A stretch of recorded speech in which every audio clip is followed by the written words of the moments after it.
आकाश में असंख्य तारे चमक रहे थे, चारों ओर गहरा अंधकार। अचानक उस अंधकार को चीरकर गूंज उठा एक भयंकर स्वर, मैं हूं महिषासुर, मुझे कोई पराजित नहीं कर सकता। कि उसकी दैत्य हंसी तीनों लोकों, स्वर्ग, पृथ्वी और पाताल में गूंज उठी। देवता भय से कांप उठे। देवराज इंद्र का वज्र निष्फल हो गया, अग्नि की ज्वाला बुझ गई, वायु की गति थम गई। पूरा ब्रह्मांड उसकी शक्ति से कांप रहा था। हताश देवता दौड़े ब्रह्मा के पास, फिर विष्णु और महादेव के पास। सभी ने एक स्वर में कहा, अब एक नई शक्ति की आवश्यकता है, ऐसी शक्ति जो इस अत्याचारी का अंत कर सके। उसी क्षण ब्रह्मांड में एक दिव्य प्रकाश प्रकट हुआ। शिव का तेज, विष्णु की शक्ति, ब्रह्मा की बुद्धि, अग्नि की ज्वाला, वायु की गति, वरुण की शीतलता, कुबेर का ऐश्वर्य, सब मिलकर एक अद्भुत रूप में बदल गए। 10 भुजाएं, हर हाथ में एक दिव्य अस्त्र, सिंह पर आरूढ़, नेत्रों में अग्नि की ज्वाला। यही थी महाशक्ति देवी दुर्गा। प्राचीन काल में देवता और दानवों के बीच युद्ध होते रहते थे। उसी समय जन्मा एक भयानक असुर, महिषासुर। वह कभी महिष, भैंसा का रूप लेता, कभी मनुष्य का। उसने कठोर तपस्या करके ब्रह्मा से वरदान प्राप्त किया, कोई देव या दानव मुझे मार न सके, केवल एक स्त्री ही मेरा वध कर सके। सभी दानव हंस पड़े। उन्होंने सोचा, स्त्री क्या युद्ध करेगी, यह असंभव है। पर वे नहीं जानते थे कि यही उनका विनाश का कारण बनेगा। वरदान पाते ही महिषासुर का अहंकार बढ़ गया। उसने देवताओं पर आक्रमण कर दिया। इंद्र, अग्नि, वायु, वरुण, सबको पराजित कर दिया। देवलोक खाली हो गया। देवता भयभीत होकर कैलाश पहुंचे, महादेव की शरण में। तब सभी देवताओं की ऊर्जा एकत्र हुई। अग्नि के मुख से ज्वाला निकली, शिव के कपोल से अग्नि लपटें, विष्णु के हृदय से दिव्य तेज, सब मिलकर प्रकट हुई एक अनुपम देवी। शिव ने अपना त्रिशूल अर्पित किया, विष्णु ने दिया सुदर्शन चक्र, वरुण ने दिया शंख, अग्नि ने दिया शक्तिशाली अग्नि अस्त्र, वायु ने दिया धनुष बाण, इंद्र ने दिया वज्र, कुबेर ने दिया असीम संपत्ति व ऐश्वर्य। सिंह पर आरूढ़ होकर देवी ने घोषणा की, मैं हूं महामाया दुर्गा, धर्म की रक्षा हेतु अधर्म का नाश करूंगी। महिषासुर क्रोध से कांप गया। उसने गर्जना की, एक स्त्री मुझे पराजित करेगी, यह असंभव है। देवी मुस्कुराईं और बोलीं, अहंकार का परिणाम तुम शीघ्र ही जानोगे। देवताओं की पुकार सुनकर जब महामाया प्रकट हुई तो तीनों लोकों में नई ऊर्जा का संचार हुआ। सिंह पर आरूढ़ दिव्य आभा से प्रकाशित 10 दिशाएं उनके तेज से आलोकित हो उठीं। देवताओं ने हाथ जोड़कर प्रार्थना की, मां, आप ही हमारी रक्षक हैं, महिषासुर के आतंक से हमें मुक्ति दिलाइए। देवी ने करुणा से मुस्कुराते हुए उत्तर दिया, धर्म की रक्षा और अधर्म के विनाश के लिए ही मेरा अवतरण हुआ है। महिषासुर का अंत निश्चित है। इतना कहते ही देवी का स्वर सिंहनाद की तरह गूंज उठा। सिंह ने भी भयंकर गर्जना की और उस गर्जना की गूंज से स्वर्ग और पाताल कांप उठे। यह संकेत था कि अब महायुद्ध का समय आ पहुंचा है। दूसरी ओर महिषासुर ने स्वर्गलोक पर अधिकार कर लिया था। उसके दरबार में असुरों की भीड़ लगी हुई थी। काले बादलों से ढका आकाश, नगाड़ों की गर्जना और दानव सैनिकों का जय घोष, जय महिषासुर। उसी समय एक दूत ने आकर समाचार दिया, हे महिषासुर, एक अद्भुत स्त्री प्रकट हुई है, सिंह पर आरूढ़, 10 भुजाओं वाली, और उसके पास अनगिनत दिव्य अस्त्र हैं। महिषासुर ठहाका लगाकर हंसा, एक स्त्री और वह मुझे ललकारेगी, यह तो हास्य की बात है। दानवों, मैं स्वयं देखना चाहता हूं कि वह कौन है जो मुझे चुनौती देने का साहस कर रही है। अगले ही दिन देवी दुर्गा रणभूमि में पहुंची। उनकी दिव्य आभा से पृथ्वी, आकाश और पाताल कांप उठे। उनकी आंखों में ज्वाला थी और सिंह की गर्जना ने असुरों के हृदय में भय भर दिया। महिषासुर ने अपनी विशाल सेना को आगे बढ़ाया। रथों की गड़गड़ाहट, शंखनाद, नगाड़ों की आवाज से चारों ओर युद्ध का वातावरण बन गया। हजारों असुर धनुष, बाण, गदा, तलवार और त्रिशूल लेकर देवी पर टूट पड़े। देवी ने अपने धनुष पर बाण चढ़ाया और एक ही क्षण में सैकड़ों असुरों का वध कर दिया। उनका त्रिशूल वज्र की तरह असुरों को भेद रहा था। सुदर्शन चक्र घूमता और असुरों की गर्दनें धड़ से अलग हो जाती। देवी के प्रत्येक अस्त्र से दानव सेना धराशायी हो रही थी। पर महिषासुर भी साधारण शत्रु नहीं था। उसने अपनी माया से असंख्य योद्धाओं की सेना खड़ी कर दी। कभी वह हाथी का रूप धारण करता, कभी सिंह का, कभी महिष, भैंसा का। उसकी गर्जना से पर्वत टूट जाते, समुद्र की लहरें उफान पर आ जाती। देवी ने बिना विचलित हुए कहा, महिषासुर, तेरी हर माया मेरे सामने व्यर्थ है। मैं शक्ति हूं, मैं माया हूं, मैं ही संहारिणी हूं। इतना कहकर उन्होंने अपनी तलवार निकाली। तलवार की चमक से अंधकार छट गया। देवी ने एक ही वार में असंख्य असुरों का सिर काट डाला। स्वर्ग से सभी देवता यह दृश्य देख रहे थे। उन्होंने हाथ जोड़कर स्तुति की। जय मां दुर्गे, आप ही शक्ति की अधिष्ठात्री हैं। आपके बिना यह ब्रह्मांड अधूरा है। आपके तेज से ही सृष्टि चल रही है। देवताओं की स्तुति सुनकर देवी और भी प्रचंड हो उठी। उनकी भुजाओं से बिजली की तरह अस्त्र निकल रहे थे। जब महिषासुर ने देखा कि उसकी असुर सेना क्षण भर में नष्ट हो रही है, तो वह स्वयं रणभूमि में उतर आया। पहले उसने महिष भैंसा का रूप धारण किया। उसके विशाल खुरों की चोट से पर्वत चूर चूर हो गए। उसकी आंखों से अग्नि निकल रही थी। वह गर्जना करके बोला, देवी, तेरा अंत आज निश्चित है। मैं तुझे कुचल डालूंगा। देवी मुस्कुराकर बोली, महिषासुर, तेरा समय पूरा हो चुका है। अब अधर्म का अंत और धर्म की विजय निश्चित है। महिषासुर ने दौड़कर सिंह पर आक्रमण किया। सिंह ने भी भयंकर गर्जना करके उसे रोक दिया।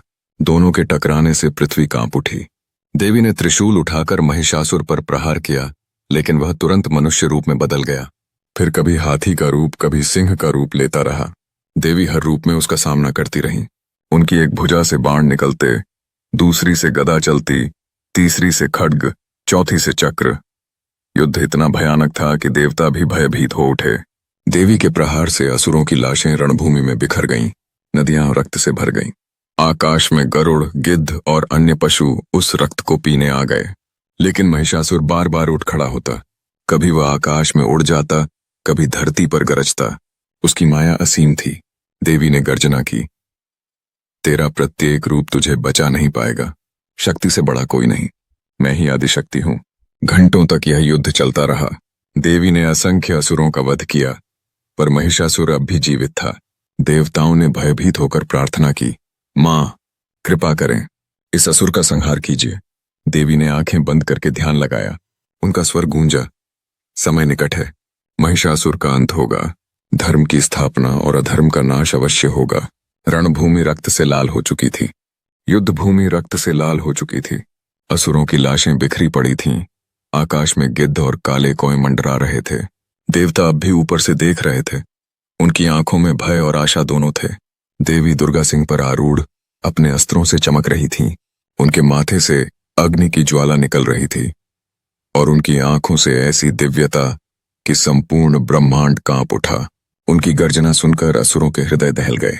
परंतु महिषासुर अब भी जीवित था। उसका शरीर घायल था, पर उसकी माया अब भी प्रचंड थी। महिषासुर ने अपनी शक्ति का सहारा लेकर पुनः महिष भैंसा का रूप धारण किया। उसकी गर्जना से पर्वत दरक गए। समुद्र की लहरें उफान मारने लगीं। वह अपने विशाल सींगों से भूमि को खोदता हुआ देवी की ओर बढ़ा। देवी ने त्रिशूल उठाकर उस पर प्रहार किया, पर महिषासुर तुरंत मनुष्य रूप में बदल गया। वह तलवार लेकर देवी की ओर दौड़ा। देवी ने चक्र से उसका वार रोका और अपने बाणों से उसका शरीर छलनी कर दिया, पर वह फिर से हाथी का रूप ले उठा। उसकी चिंगाड़ से देवताओं के कान फटने लगे। हाथी रूप में उसने अपनी सूंड से पर्वत उखाड़कर देवी की ओर फेंक दिया। देवी ने हंसकर कहा, तेरी हर माया मेरे सामने व्यर्थ है। उन्होंने एक ही बाण से उस पर्वत को चूर चूर कर दिया। अब देवी का धैर्य टूटा। उन्होंने अपनी 10 भुजाएं फैलाकर प्रत्येक में दिव्य अस्त्र उठाए। त्रिशूल, चक्र, गदा, तलवार, धनुष, बाण, खड्ग, वज्र सब एक साथ चमकने लगे। उनकी आभा से रणभूमि सूर्य के समान प्रकाशमान हो गई। देवी ने गर्जना की, मैं ही आदिशक्ति हूं। मैं ही सृष्टि, पालन और संहार हूं। अहंकार तुझे विनाश की ओर ले जा रहा है। देवताओं ने स्तुति की, जय जगदम्बे, आप ही ब्रह्मांड की आधारशिला हैं। आप ही शक्ति हैं, आप ही भक्ति हैं, आप ही मोक्ष हैं। देवी का शरीर अग्नि के समान दहक उठा। उनकी भौहों के बीच से एक तीव्र ज्वाला प्रकट हुई, जो असंख्य असुरों को भस्म कर गई। महिषासुर अब और भी भयंकर हो गया। उसकी आंखों से रक्त टपकने लगा। वह पुनः भैंसा रूप में आया और अपनी पूंछ से आकाश को ढक दिया। उसने इतना भयानक गर्जन किया कि पृथ्वी हिलने लगी। वह बोला, देवी, तू मुझे नहीं मार सकती। तेरी शक्ति व्यर्थ है। यह लोक मेरा है और मैं इसका स्वामी हूं। देवी ने शांत स्वर में कहा, तेरी यही मूर्खता तेरा अंत करेगी। शक्ति का अहंकार ही विनाश का कारण होता है। अब देवी ने अपने धनुष पर अग्निबाण चढ़ाया। उस बाण की ज्वाला से आकाश लाल हो गया। उन्होंने वह बाण छोड़ा जो सीधा महिषासुर की छाती पर लगा। उसके मुंह से रक्त की धारा बह निकली, पर वह अब भी जीवित रहा। वह बार बार रूप बदलता रहा, कभी सिंह, कभी भैंसा, कभी मनुष्य, कभी हाथी। हर बार देवी ने उसका प्रहार रोका, परंतु उसका अंत अभी बाकी था। देवता भयभीत हो उठे। उन्होंने प्रार्थना की, मां, यह असुर अमर सा प्रतीत होता है, कृपा करके इसका अंत कीजिए। देवी ने उत्तर दिया, समय निकट है, यह असुर अब अधिक देर तक जीवित नहीं रहेगा, मैं इसका अंत करूंगी। देवी ने अपनी आंखें बंद कर लीं। उनकी आत्मा से एक दिव्य प्रकाश प्रकट हुआ। वह प्रकाश इतना प्रचंड था कि तीनों लोक उसकी आभा से प्रकाशित हो गए। उनके शरीर से अग्नि, वायु, जल और आकाश की ऊर्जा एक साथ निकल रही थी। देवी ने सिंह पर सवार होकर अंतिम युद्ध का ऐलान किया। उन्होंने कहा, महिषासुर, अब तेरे जीवन के अंतिम क्षण आ गए हैं। अधर्म का अंत और धर्म की विजय आज ही होगी। महिषासुर ने अंतिम बार अपने सबसे भयंकर रूप का आवाहन किया। उसकी गर्जना से आकाश फटने लगा। उसका शरीर पर्वत के समान विशाल हो गया। वह देवी की ओर दौड़ा, मानो संपूर्ण ब्रह्मांड को रौंद डालेगा। देवी ने अपने त्रिशूल को ऊंचा उठाया। सिंह ने भयंकर गर्जना की। आकाश में बिजली कौंधी और यहीं से प्रारंभ हुआ निर्णायक युद्ध, जो महिषासुर के अंत और धर्म की विजय की गाथा बनने वाला था। युद्ध भूमि रक्त से सराबोर थी। आकाश काले बादलों से ढक गया था। बिजली चमक रही थी। गरजते बादल मानो स्वयं देवी के शस्त्रों की ध्वनि को प्रतिध्वनित कर रहे थे। देवताओं की सांसें थम चुकी थीं। क्या यह असुर वास्तव में अजेय है? उसी समय देवी दुर्गा ने अपने सिंह पर सवार होकर अंतिम घोषणा की, महिषासुर, तेरा अंत आज निश्चित है। तेरे अहंकार और अत्याचार का यही परिणाम होगा। महिषासुर क्रोध से पागल हो उठा। उसने भैंसे का विशाल रूप धारण किया। उसकी गर्जना से समुद्र की लहरें आकाश तक उठीं। उसके खुरों की चोट से पर्वत हिलने लगे और धरती पर दरारें पड़ उठी। अब महिषासुर अपनी संपूर्ण शक्ति के साथ देवी पर टूट पड़ा। उसकी आंखों से ज्वालाएं निकल रही थीं। उसने आकाश में छलांग लगाकर अपनी विशाल पूंछ से पर्वतों को उखाड़कर देवी की ओर फेंका। देवी ने शांत भाव से अपना खड्ग उठाया और एक ही वार में पर्वत को टुकड़े टुकड़े कर दिया। वह बोली, असुर, तेरी हर माया व्यर्थ है। शक्ति वही है जो धर्म की रक्षा के लिए हो, और तेरा बल अधर्म का दास है। अब देवी ने अपनी भुजाओं से सभी अस्त्र चलाए। त्रिशूल से उन्होंने महिषासुर के हृदय पर प्रहार किया। सुदर्शन चक्र से उसके दानवीय रूप को चीर डाला। गदा से उसके सैनिकों को ध्वस्त कर दिया और धनुष बाण से आकाश को अग्नि से भर दिया। उनके प्रत्येक अस्त्र से महिषासुर घायल हो रहा था, लेकिन वह बार बार नए रूप में लौट आता। कभी वह सिंह, कभी हाथी, कभी मनुष्य। देवी की आंखों में अब करुणा नहीं, केवल क्रोध और संहार की ज्वाला थी। स्वर्गलोक से देवता हाथ जोड़कर स्तुति करने लगे, जय मां दुर्गे, आप ही संहारिणी शक्ति हैं। आपके बिना इस संसार का संतुलन असंभव है। आज धर्म की रक्षा के लिए हम आपके चरणों में प्रार्थना करते हैं। देवी का तेज और बढ़ गया। उनके माथे से अग्नि की एक ज्वाला निकली, जिसने असंख्य असुरों को भस्म कर डाला। महिषासुर ने अपनी अंतिम शक्ति जुटाई। वह पुनः भैंसे के रूप में आया और पूरी शक्ति से देवी की ओर दौड़ा। उसकी आंखों से रक्त बह रहा था। उसका स्वर आकाश को फाड़ रहा था। देवी ने क्रोधपूर्वक त्रिशूल उठाया और बोली, महिषासुर, यह तेरे जीवन का अंतिम क्षण है। शक्ति केवल स्त्री का रूप नहीं, यह संपूर्ण सृष्टि का आधार है। आज मैं तेरे अहंकार का अंत करूंगी। इतना कहकर देवी ने अपने सिंह को आगे बढ़ाया। सिंह ने भयंकर गर्जना की और महिषासुर के ऊपर झपटा। उसी क्षण देवी ने अपना त्रिशूल उसके हृदय में भोंक दिया।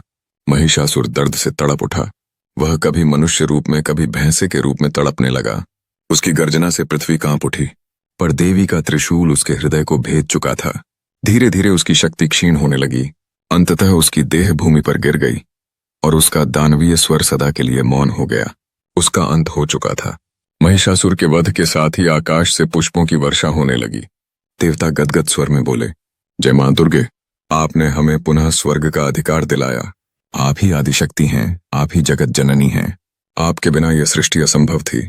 इंद्र ने अपने हाथ जोड़कर कहा, माता, आपके कारण हम पुनः अपने स्थान पर लौट पाए हैं।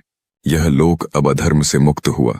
देवी ने देवताओं को संबोधित करते हुए कहा, स्मरण रखना, जब जब अधर्म बढ़ेगा और धर्म का नाश होगा, तब तब मैं अवतरित होंगी। अहंकार, लोभ और अत्याचार का अंत निश्चित है। धर्म ही सृष्टि का आधार है और सत्य ही उसकी आत्मा। महिषासुर केवल एक असुर नहीं था, वह अहंकार का प्रतीक था। उसका वध यह सिद्ध करता है कि अहंकार चाहे कितना भी बड़ा हो, शक्ति और सत्य के आगे टिक नहीं सकता। देवता उनकी वाणी सुनकर भाव विभोर हो उठे। उस दिन से देवताओं ने प्रतिवर्ष देवी दुर्गा की आराधना का निर्णय लिया। धरती पर भी ऋषियों और मनुष्यों ने देवी की उपासना आरंभ की। नवरात्रि और दुर्गा पूजा उसी महागाथा की स्मृति है, जब देवी ने असुरों के आतंक से संसार को मुक्त किया और धर्म की रक्षा की। हर वर्ष शारदीय नवरात्रि में मां दुर्गा का आवाहन इसी कथा की पुनः स्मृति है। उनका आगमन केवल एक उत्सव नहीं, बल्कि यह स्मरण है कि धर्म की रक्षा के लिए शक्ति सदा प्रकट होती है। अहंकार चाहे कितना भी बड़ा हो, अंततः उसका विनाश निश्चित है। युद्धभूमि अब शांत थी, आकाश निर्मल हो चुका था। देवताओं ने देवी दुर्गा को प्रणाम किया और स्तुति की। सिंह पर आरूढ़ मां दुर्गा की दिव्य आभा अब भी तीनों लोकों को आलोकित कर रही थी, और इस प्रकार महिषासुर का अंत हुआ और धर्म की विजय हुई। यही कथा आज भी हमें यह संदेश देती है कि अधर्म चाहे कितना भी बलवान हो, उसका अंत निश्चित है। स्त्री शक्ति केवल कोमलता नहीं, वह संहारिणी भी है। मां दुर्गा संपूर्ण सृष्टि की आदि शक्ति हैं। तो दोस्तों, यह थी महिषासुर मर्दिनी मां दुर्गा की वह अद्भुत और प्रेरणादायक गाथा, जो हमें सिखाती है कि सत्य और धर्म की विजय सदैव होती है, चाहे अंधकार कितना भी गहरा क्यों न हो। अगर आपको यह कथा अच्छी लगी हो तो कृपया इसे लाइक करें, अपने विचार कमेंट में जरूर लिखें और हमारे चैनल मिस्टिक भारत को सब्सक्राइब करें, ताकि ऐसी ही और भी दिव्य कथाएं और पौराणिक रहस्य आप तक पहुंचते रहें। आपका एक छोटा सा सपोर्ट हमें और भी बड़ा उत्साह देता है। आप सभी का दिल से बहुत बहुत धन्यवाद। जय मां दुर्गा।